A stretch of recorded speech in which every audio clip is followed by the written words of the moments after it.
एक दिन रात बृहस्पतिवार व्रत कथा। प्रिय भक्तों, आज बृहस्पतिवार के दिन आप बृहस्पति देव की बड़ी ही दुर्लभ कथा सुनेंगे। इस कथा को सुनने से भक्तों की सभी मनोकामनाएं भगवान बृहस्पति देव की कृपा से पूर्ण हो जाती है। तो आइए बड़ी ही श्रद्धा और प्रसन्नचित मन से इस कथा को सुनते हैं। भारतवर्ष में एक प्रतापी और दानी राजा राज्य करता था। वह नित्य गरीबों और ब्राह्मणों की सहायता करता था। यह बात उसकी रानी को अच्छी नहीं लगती थी। वह न ही गरीबों को दान देती, न ही भगवान का पूजन करती थी और राजा को भी दान देने से मना किया करती थी। एक दिन राजा शिकार खेलने वन को गए हुए थे तो रानी महल में अकेली थी। उसी समय बृहस्पतिदेव साधु के वेश में राजा के महल में भिक्षा के लिए गए और भिक्षा मांगी। रानी ने भिक्षा देने से इनकार किया और कहा, हे साधु महाराज, मैं तो दान पुण्य से तंग आ गई हूँ। मेरा पति सारा दिन धन लुटाते रहते हैं। मेरी इच्छा है कि हमारा सारा धन नष्ट हो जाए, फिर न रहेगा बांस, न बजेगी बांसुरी। साधु ने कहा, देवी तुम तो बड़ी विचित्र हो। धन संतान तो सभी चाहते हैं, पुत्र और लक्ष्मी तो पापी के घर भी होने चाहिए। यदि तुम्हारे पास अधिक धन है तो भूखों को भोजन कराओ, प्यासों के लिए प्याऊ बनवाओ, मुसाफिरों के लिए धर्मशालाएं खुलवाओ। जो निर्धन अपनी कुंवारी कन्याओं का विवाह नहीं कर सकते, उनका विवाह करा दो। ऐसे और कई काम हैं जिनके करने से तुम्हारा यश लोक परलोक में फैलेगा। परंतु रानी पर उपदेश का कोई प्रभाव न पड़ा। वह बोली, महाराज आप मुझे कुछ न समझाएं। मैं ऐसा धन नहीं चाहती जो हर जगह बांटती फिरूं। साधु ने उत्तर दिया, यदि तुम्हारी ऐसी इच्छा है तो तथास्तु। साधु महाराज ने रानी से कहा, तुम ऐसा करना कि बृहस्पतिवार को घर लीपकर पीली मिट्टी से अपना सिर धोकर स्नान करना, भट्टी चढ़ाकर कपड़े धोना। ऐसा करने से आपका सारा धन नष्ट हो जाएगा। इतना कहकर वह साधु महाराज वहां से गायब हो गए। साधु के अनुसार कई बातों को पूरा करते हुए रानी को केवल 3 बृहस्पतिवार ही बीते थे कि उसकी समस्त धन संपत्ति नष्ट हो गई। भोजन के लिए राजा का परिवार तरसने लगा। तब एक दिन राजा ने रानी से कहा कि हे रानी, तुम यहीं रहो, मैं दूसरे देश को जाता हूँ, क्योंकि यहाँ पर सभी लोग मुझे जानते हैं, इसलिए मैं कोई छोटा कार्य नहीं कर सकता। ऐसा कहकर राजा परदेश चला गया। वहां पर राजा जंगल से लकड़ी काट कर लाता और शहर में बेचता। इस तरह वह अपना जीवन व्यतीत करने लगा। इधर राजा के परदेश जाते ही रानी और दासी दुखी रहने लगी। एक बार जब रानी और दासी को 7 दिन तक बिना भोजन के रहना पड़ा तो रानी ने अपनी दासी से कहा, हे दासी, पास ही के नगर में मेरी बहन रहती है। वह बड़ी धनवान है, तू उसके पास जा और कुछ ले आ ताकि थोड़ी बहुत गुजर बसर हो जाए। दासी रानी की बहन के पास गई। उस दिन गुरुवार था और रानी की बहन उस समय बृहस्पतिवार व्रत की कथा सुन रही थी। दासी ने रानी की बहन को अपनी रानी का संदेश दिया, लेकिन रानी की बड़ी बहन ने कोई उत्तर नहीं दिया। जब दासी को रानी की बहन से कोई उत्तर नहीं मिला तो वह बहुत दुखी हुई और उसे क्रोध भी आया। दासी ने वापस आकर रानी को सारी बात बता दी। सुनकर रानी ने अपने भाग्य को कोसा। उधर रानी की बहन ने सोचा कि मेरी बहन की दासी आई थी, परंतु मैं उससे नहीं बोली, इससे वह बहुत दुखी हुई होगी। कथा सुनकर और पूजन समाप्त करके वह अपनी बहन के घर आई और कहने लगी, हे बहन, मैं बृहस्पतिवार का व्रत कर रही थी। तुम्हारी दासी मेरे घर आई थी, परंतु जब तक कथा होती है तब तक न तो उठते हैं और न ही बोलते हैं, इसलिए मैं नहीं बोली। कहो दासी क्यों गई थी? रानी बोली, बहन तुमसे क्या छिपाऊं, हमारे घर में खाने तक को अनाज नहीं था। ऐसा कहते कहते रानी की आंखें भर आई। उसने दासी समेत पिछले 7 दिनों से भूखे रहने तक की बात अपनी बहन को विस्तार पूर्वक सुना दी। रानी की बहन बोली, देखो बहन, भगवान बृहस्पति देव सबकी मनोकामना को पूर्ण करते हैं। देखो शायद तुम्हारे घर में अनाज रखा हो। पहले तो रानी को विश्वास नहीं हुआ, पर बहन के आग्रह करने पर उसने अपनी दासी को अंदर भेजा तो उसे सचमुच अनाज से भरा एक घड़ा मिल गया। यह देखकर दासी को बड़ी हैरानी हुई। दासी रानी से कहने लगी, हे रानी, जब हमको भोजन नहीं मिलता तो हम व्रत ही तो करते हैं, इसलिए क्यों न इनसे व्रत और कथा की विधि पूछ ली जाए ताकि हम भी व्रत कर सकें। तब रानी ने अपनी बहन से बृहस्पतिवार व्रत के बारे में पूछा।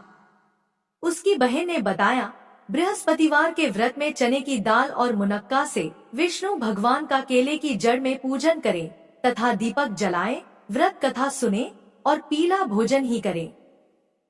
इससे बृहस्पति देव प्रसन्न होते हैं। व्रत और पूजन विधि बताकर रानी की बहन अपने घर को लौट गई। 7 दिन के बाद जब गुरुवार आया तो रानी और दासी ने व्रत रखा। घुड़साल में जाकर चना और गुड़ लेकर आई। फिर उससे केले की जड़ तथा विष्णु भगवान का पूजन किया। अब पीला भोजन कहां से आए, इस बात को लेकर दोनों बहुत दुखी थी। चूंकि उन्होंने व्रत रखा था इसलिए बृहस्पति देव उनसे प्रसन्न थे, इसलिए वे एक साधारण व्यक्ति का रूप धारण कर 2 थालों में सुंदर पीला भोजन दासी को दे गए। भोजन पाकर दासी प्रसन्न हुई और फिर रानी के साथ मिलकर भोजन ग्रहण किया। उसके बाद वे सभी गुरुवार को व्रत और पूजन करने लगी। बृहस्पति भगवान की कृपा से उनके पास फिर से धन संपत्ति आ गई, परंतु रानी फिर से पहले की तरह आलस्य करने लगी। तब दासी बोली, देखो रानी, तुम पहले भी इस प्रकार आलस्य करती थी। तुम्हें धन रखने में कष्ट होता था, इस कारण सभी धन नष्ट हो गया, और अब जब भगवान बृहस्पति की कृपा से धन मिला है तो तुम्हें फिर से आलस्य होता है। रानी को समझाते हुए दासी कहती है कि बड़ी मुसीबतों के बाद हमने यह धन पाया है, इसलिए हमें दान पुण्य करना चाहिए, भूखे मनुष्यों को भोजन कराना चाहिए और धन को शुभ कार्यों में खर्च करना चाहिए, जिससे तुम्हारे कुल का यश बढ़ेगा, स्वर्ग की प्राप्ति होगी और पितृ प्रसन्न होंगे। दासी की बात मानकर रानी अपना धन शुभ कार्यों में खर्च करने लगी, जिससे पूरे नगर में उसका यश फैलने लगा। बृहस्पतिवार व्रत कथा के बाद श्रद्धा के साथ आरती की जानी चाहिए। इसके बाद प्रसाद बांटकर उसे ग्रहण करना चाहिए। एक दिन राजा दुखी होकर जंगल में एक पेड़ के नीचे आसन जमाकर बैठ गया। वह अपनी दशा को याद करके व्याकुल होने लगा।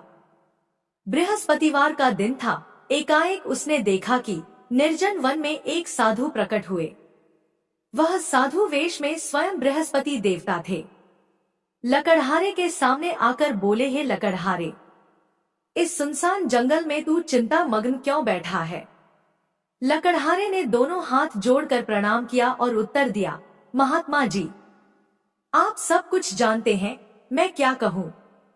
यह कहकर रोने लगा और साधु को अपनी आत्मकथा सुनाई।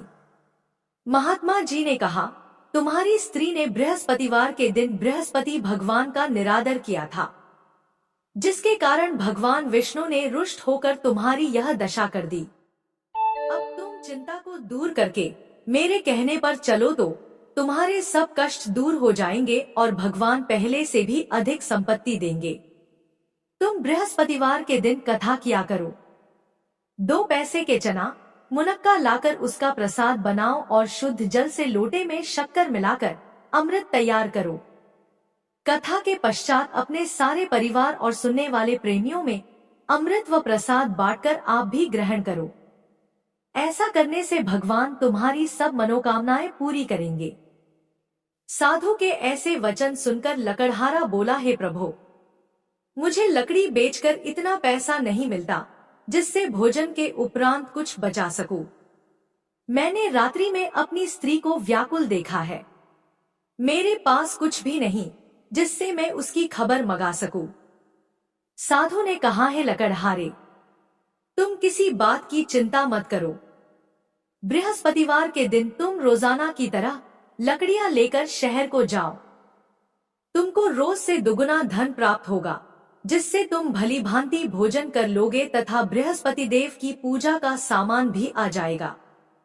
इतना कहकर साधु अंतर्ध्यान हो गए। धीरे धीरे समय व्यतीत होने पर फिर वही बृहस्पतिवार का दिन आया।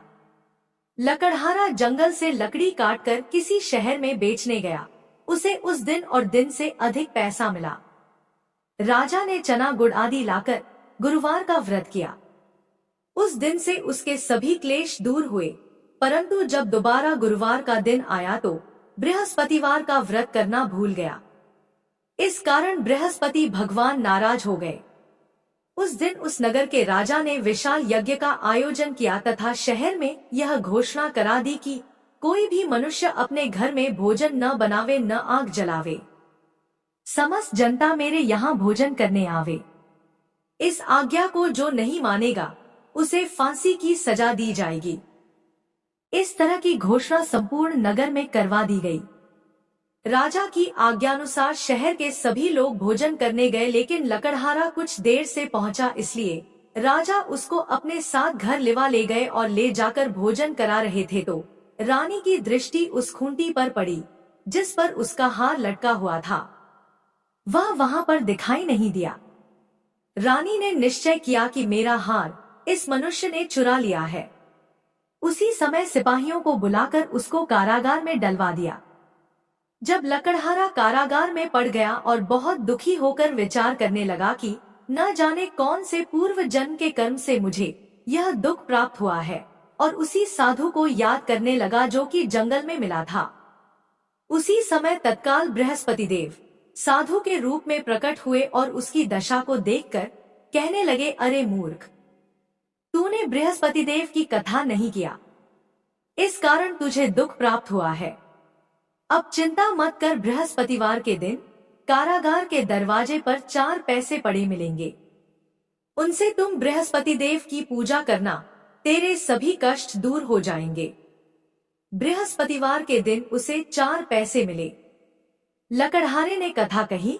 उसी रात्रि को बृहस्पति देव ने उस नगर के राजा को स्वप्न में कहा, हे राजा, तुमने जिस आदमी को कारागार में बंद कर दिया है वह निर्दोष है।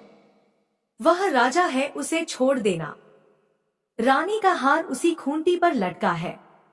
अगर तू ऐसा नहीं करेगा तो मैं तेरे राज्य को नष्ट कर दूंगा। इस तरह रात्रि के स्वप्न को देखकर राजा प्रातःकाल उठा और खूंटी पर हार देखकर लकड़हारे को बुलाकर क्षमा मांगी तथा लकड़हारे को योग्य सुंदर वस्त्र आभूषण देकर विदा कर दिया। बृहस्पति देव की आज्ञानुसार लकड़हारा अपने नगर को चल दिया। राजा जब अपने नगर के निकट पहुंचा तो उसे बड़ा आश्चर्य हुआ। नगर में पहले से अधिक बाग, तालाब, कुएं तथा बहुत सी धर्मशालाएं, मंदिर आदि बन गई हैं। राजा ने पूछा, यह किसका बाग और धर्मशाला है? तब नगर के सब लोग कहने लगे, यह सब रानी और बांदी के हैं। तो राजा को आश्चर्य हुआ और गुस्सा भी आया। जब रानी ने यह खबर सुनी कि राजा आ रहे हैं तो उन्होंने बांदी से कहा कि हे दासी, देख राजा हमको कितनी बुरी हालत में छोड़ कर गए थे। हमारी ऐसी हालत देखकर वह लौट न जाए, इसलिए तू दरवाजे पर खड़ी हो जा। आज्ञानुसार दासी दरवाजे पर खड़ी हो गई। राजा आए तो उन्हें अपने साथ लिवा लाई। तब राजा ने क्रोध करके अपनी रानी से पूछा कि यह धन तुम्हें कैसे प्राप्त हुआ है? तब उन्होंने कहा, हमें यह सब धन बृहस्पति देव के व्रत के प्रभाव से प्राप्त हुआ है।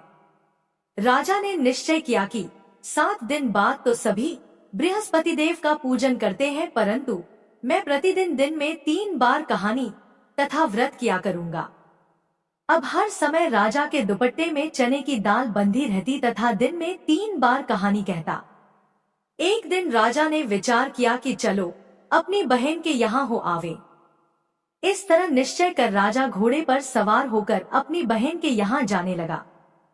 मार्ग में उसने देखा कि कुछ आदमी एक मुर्दे को लिए जा रहे हैं। उन्हें रोककर राजा कहने लगा, अरे भाइयों, मेरी बृहस्पति देव की कथा सुन लो। वे बोले, लो, हमारा तो आदमी मर गया है, इसको अपनी कथा की पड़ी है। परंतु कुछ आदमी बोले, अच्छा कहो, हम तुम्हारी कथा भी सुनेंगे।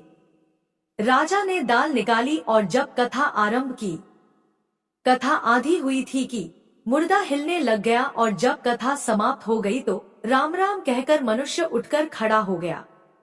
आगे मार्ग में उसे एक किसान खेत में हल चलाता मिला। राजा ने उसे देखा और उससे बोले, अरे भैया, तुम मेरी बृहस्पतिवार की कथा सुन लो। किसान बोला, जब तक मैं तेरी कथा सुनूंगा तब तक 4 हरिया जोत लूंगा। जा अपनी कथा किसी और को सुनाना। इस तरह राजा आगे चलने लगा। राजा के हटते ही बैल पछाड़ खाकर गिर गए तथा किसान के पेट में बड़ी जोर का दर्द होने लगा। उस समय उसकी माँ रोटी लेकर आई। उसने जब यह देखा तो अपने पुत्र से सब हाल पूछा और बेटे ने सभी हाल कह दिया तो बुढ़िया दौड़ी दौड़ी उस घुड़सवार के पास गई और उससे बोली कि मैं तेरी कथा सुनूंगी, तू अपनी कथा मेरे खेत पर चलकर ही कहना। राजा ने बुढ़िया के खेत पर जाकर कथा कही, जिसके सुनते ही वह बैल उठ खड़े हुए तथा किसान के पेट का दर्द भी बंद हो गया।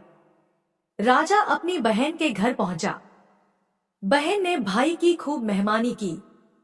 दूसरे दिन प्रातःकाल राजा जगा तो वह देखने लगा कि सब लोग भोजन कर रहे हैं। राजा ने अपनी बहन से कहा, ऐसा कोई मनुष्य है जिसने भोजन नहीं किया हो? मेरी बृहस्पतिवार की कथा सुन ले। बहन बोली, है भैया, यह देश ऐसा ही है कि पहले यहाँ लोग भोजन करते हैं, बाद में अन्य काम करते हैं। अगर कोई पड़ोस में हो तो देख कर आती हूँ। वह ऐसा कहकर देखने चली गई, परंतु उसे कोई ऐसा व्यक्ति नहीं मिला जिसने भोजन न किया हो। अतः वह एक कुम्हार के घर गई, जिसका लड़का बीमार था। उसे मालूम हुआ कि उनके यहाँ 3 दिन से किसी ने भोजन नहीं किया है। रानी ने अपने भाई की कथा सुनने के लिए कुम्हार से कहा तो वह तैयार हो गया। राजा ने जाकर बृहस्पतिवार की कथा कही, जिसको सुनकर उसका लड़का ठीक हो गया। अब तो राजा की प्रशंसा होने लगी। एक दिन राजा ने अपनी बहन से कहा कि हे बहन, हम अपने घर को जाएंगे, तुम भी तैयार हो जाओ। राजा की बहन ने अपनी सास से कहा। सास ने कहा, हाँ चली जा, परंतु अपने लड़कों को मत ले जाना, क्योंकि तेरे भाई के कोई औलाद नहीं है। बहन ने अपने भैया से कहा, है भैया, मैं तो चलूंगी पर कोई बालक नहीं जाएगा। राजा बोला, जब कोई बालक नहीं चलेगा तब तुम ही क्या करोगी? बड़े दुखी मन से राजा अपने नगर को लौट आया। राजा ने अपनी रानी से कहा, हम निर्वंशी राजा हैं, हमारा मुंह देखने का धर्म नहीं है और कुछ भोजन आदि नहीं किया। रानी बोली, है स्वामी, बृहस्पति देव ने हमें सब कुछ दिया है, वह हमें औलाद भी अवश्य देंगे। उसी रात को बृहस्पति देव ने राजा से स्वप्न में कहा, है राजा, उठ, सभी सोच त्याग दे, तेरी रानी गर्भ से है। राजा को यह बात सुनकर बड़ी खुशी हुई। 9वें महीने में रानी के गर्भ से एक सुंदर पुत्र पैदा हुआ। तब राजा बोला, हे रानी, स्त्री बिना भोजन के रह सकती है, पर बिना कहे नहीं रह सकती। जब मेरी बहन आवे तुम उससे कुछ कहना मत। रानी ने सुनकर हाँ कर दिया। जब राजा की बहन ने यह शुभ समाचार सुना तो वह बहुत खुश हुई तथा बधाई लेकर अपने भाई के यहाँ आई। तभी रानी ने कहा, घोड़ा चढ़कर तो नहीं आई, गधा चढ़ी आई। राजा की बहन बोली, भाभी, मैं इस प्रकार न कहती तो तुम्हें औलाद कैसे मिलती? बृहस्पति देव ऐसे ही हैं, जैसी जिसके मन में कामनाएं हैं सभी को पूर्ण करते हैं। जो सद्भावना पूर्वक बृहस्पतिवार का व्रत करता है एवं कथा पढ़ता है अथवा सुनता है, दूसरों को सुनाता है, बृहस्पति देव उसकी सभी मनोकामना पूर्ण करते हैं। भगवान बृहस्पति देव उसकी सदैव रक्षा करते हैं। संसार में जो मनुष्य सद्भावना से भगवान जी का पूजन व्रत सच्चे हृदय से करते हैं तो उनकी सभी मनोकामनाएं पूर्ण करते हैं। जैसी सच्ची भावना से रानी और राजा ने उनकी कथा का गुणगान किया तो उनकी सभी इच्छाएं बृहस्पति देव जी ने पूर्ण की थी। इसलिए पूर्ण कथा सुनने के बाद प्रसाद लेकर जाना चाहिए। हृदय से उसका मनन करते हुए जयकारा बोलना चाहिए। बोलो बृहस्पति देव की जय, भगवान विष्णु की जय। अगर वीडियो पसंद आई तो हमारे चैनल को सब्सक्राइब करें